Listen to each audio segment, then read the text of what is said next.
Throughout my entire childhood, I was subjected to physical and mental abuse by my former stepdad, who we'll call AP, and former step-grandmother, we'll call EB.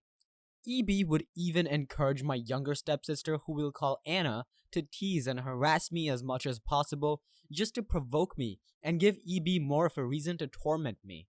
When I was 9 years old, I moved back to Colorado to California to live at EB's house with my mother and two younger siblings while AP stood back in Colorado for a few months to finish up his contract in the army.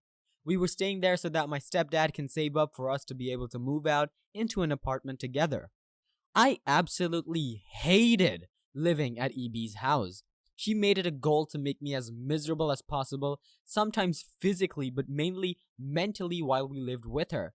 She made sure not to do it in front of my mother either and would deny everything I would say whenever I would run crying to my mother about it. The sad thing is that my mother believed me but would do nothing about it whatsoever.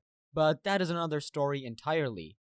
EB enforced a bedtime on me without TV, which is realistically understandable in of itself, except for the fact that Anna could stay up to watch TV herself secretly in EB's room. Just another way for her to mess with me. I had no sense of safety or security in that house. I would stay in my room and away from EB as much as I possibly could. I wouldn't even go into the kitchen and get food if I was hungry just because I was afraid. She would be right there ready to mess with me if I wanted something to eat, so I only ate dinner in that house because my mother would be there and I reluctantly knew that the only safe chance I had to eat. I still ate at school and everything, but it's a shame that I couldn't eat when I wanted to at any point because EB had placed that much anxiety and stress in me. For the next part of the story, I want to quickly give some context.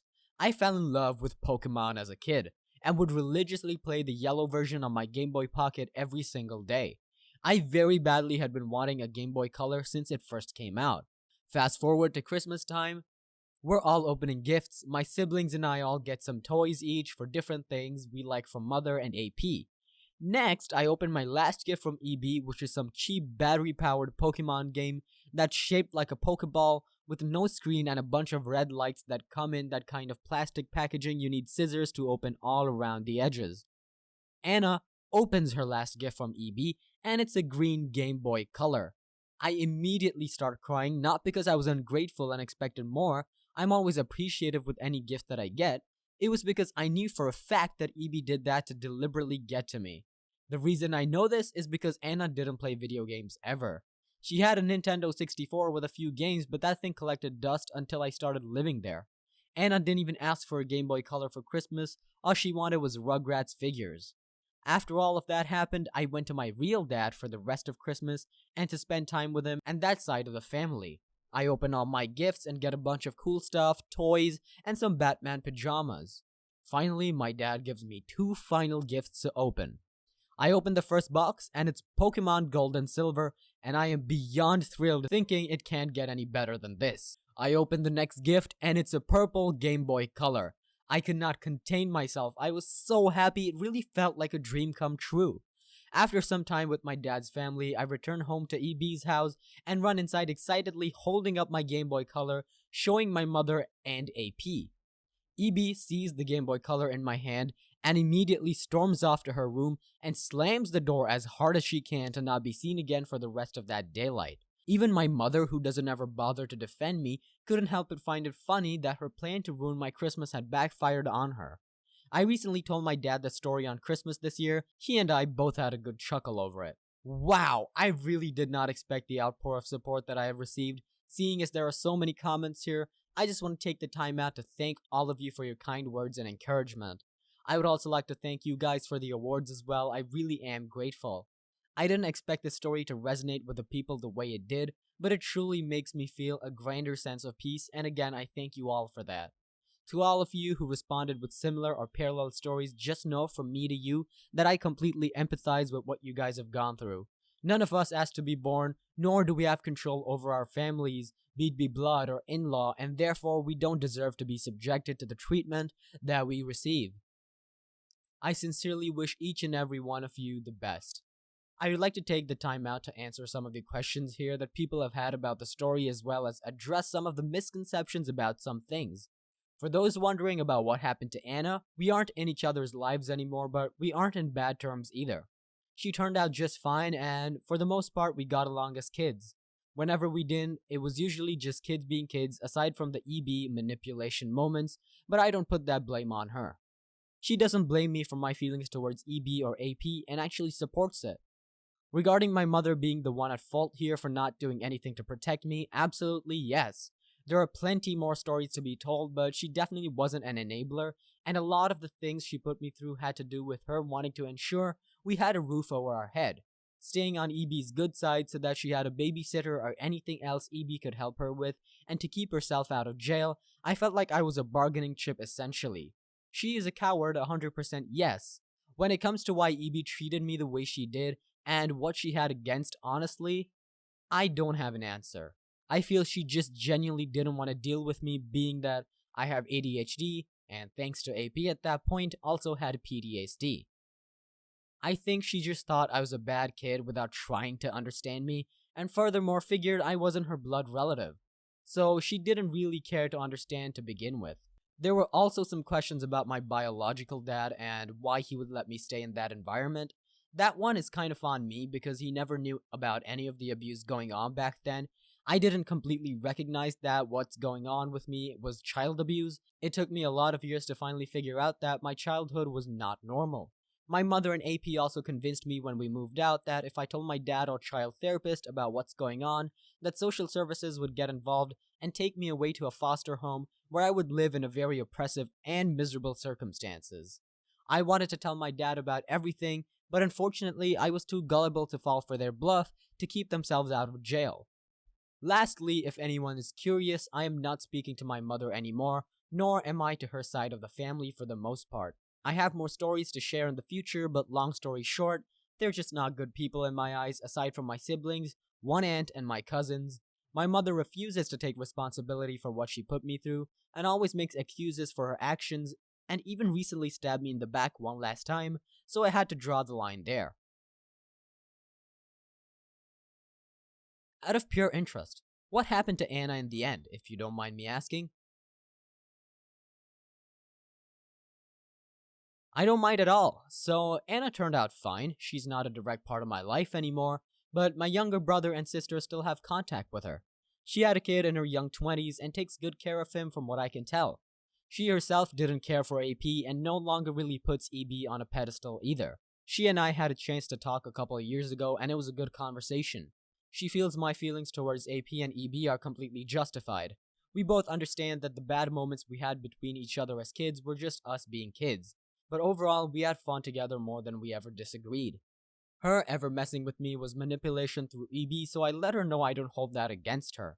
We're both happy for each other that we're in a better place in life.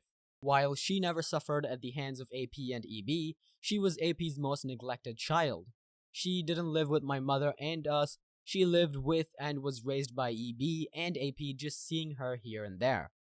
AP favored my younger sister over anything else, and Anna noticed that, and it took its toll on her definitely. I never understood why AP would raise all of us, but not her. I'm just happy she turned out just fine and not like EB, who she called mom at one point.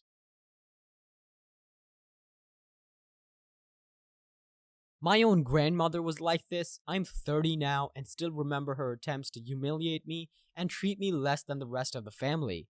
I think I was maybe 9 or 10, and at Christmas my cousins got all some really cool stuff, toys and games they had long asked for. Then it got to me. I got a pack of subtraction flashcards to help me since she knew I had such a hard time with maths.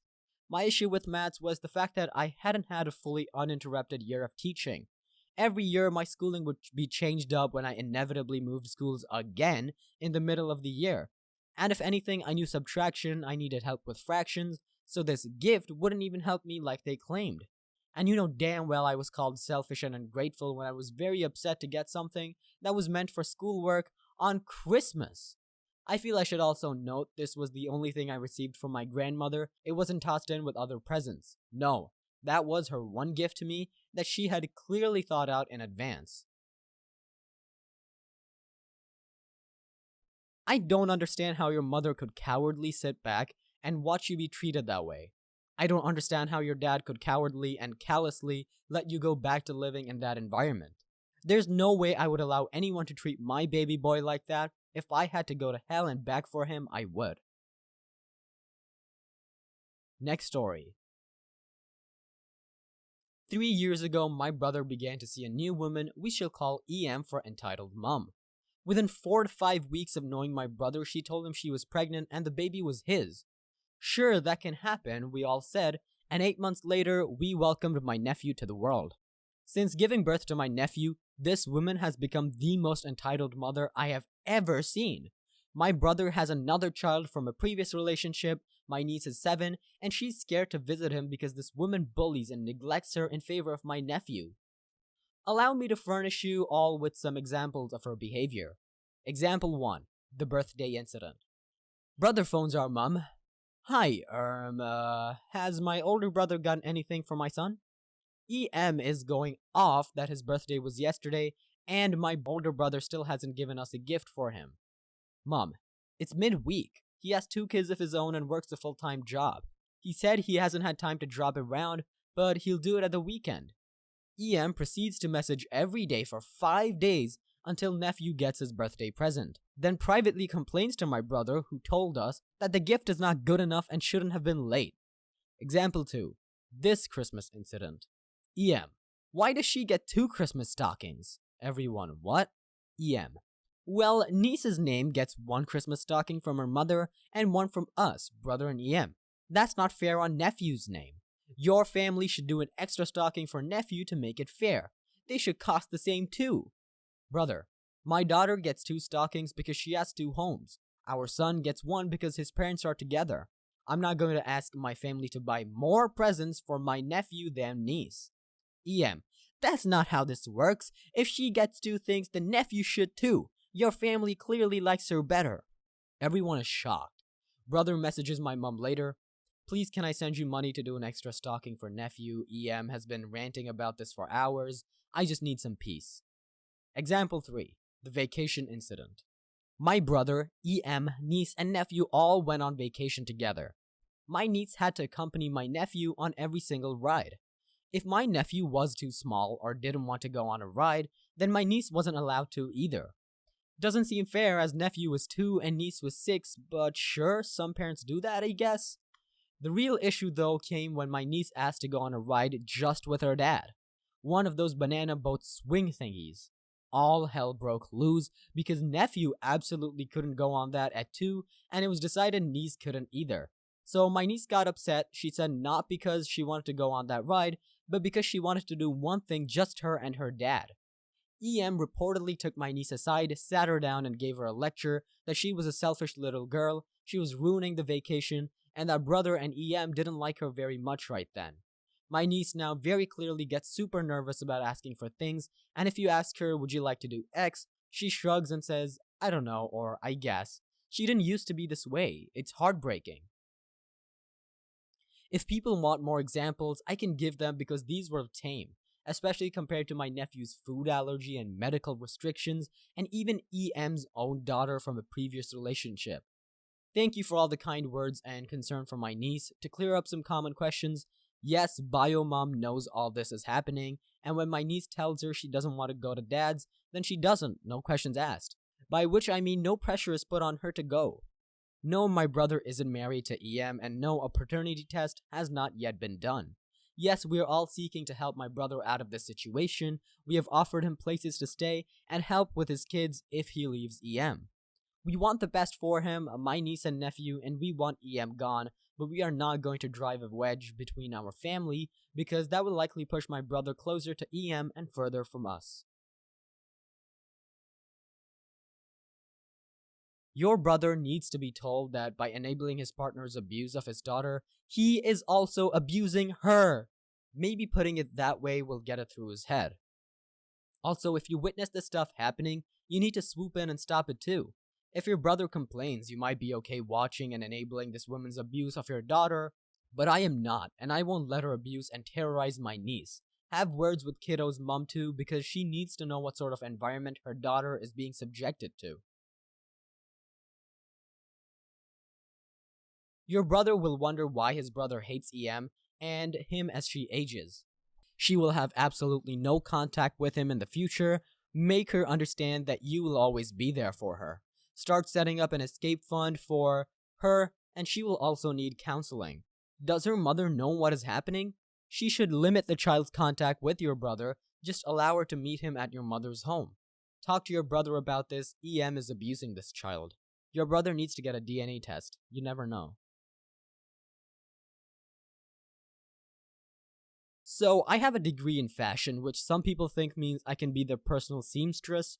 I'm used to this problem and I don't mind helping people out, but I never work for free.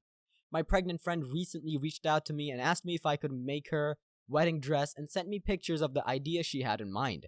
It isn't exactly a simple dress, but also not the most complex I've ever done either. I told her I could for sure do that for her, and it'd cost £600. She was shocked at this and told me she thought I'd do it for free, and she'd just pay for materials. I pointed out how many hours this would take me to do, and all the hand embroidery needed. Then I explained I was doing this for a quarter of the price I'd charge other people because she's my friend.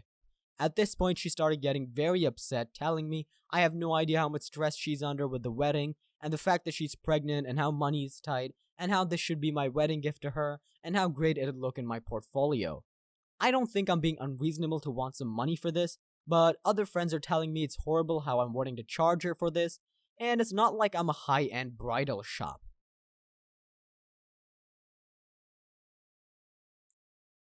Do not give in. Once she started hearing material prices, she would want it for free.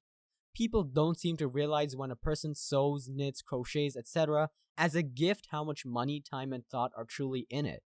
Sorry your friend sucks and you deserve better. Hope one day you're famous and can tell the story in an interview, lol. Ah yes, the portfolio. Exposure! What utter crap. Obviously, if you have a successful business, you already have exposure. If planning a wedding while pregnant is this stressful, maybe she should consider eloping? I mean, everyone I have known to plan a wedding has the same stress. Plus, if money is tight now, wait till the kid gets here. I'd probably back out of the deal.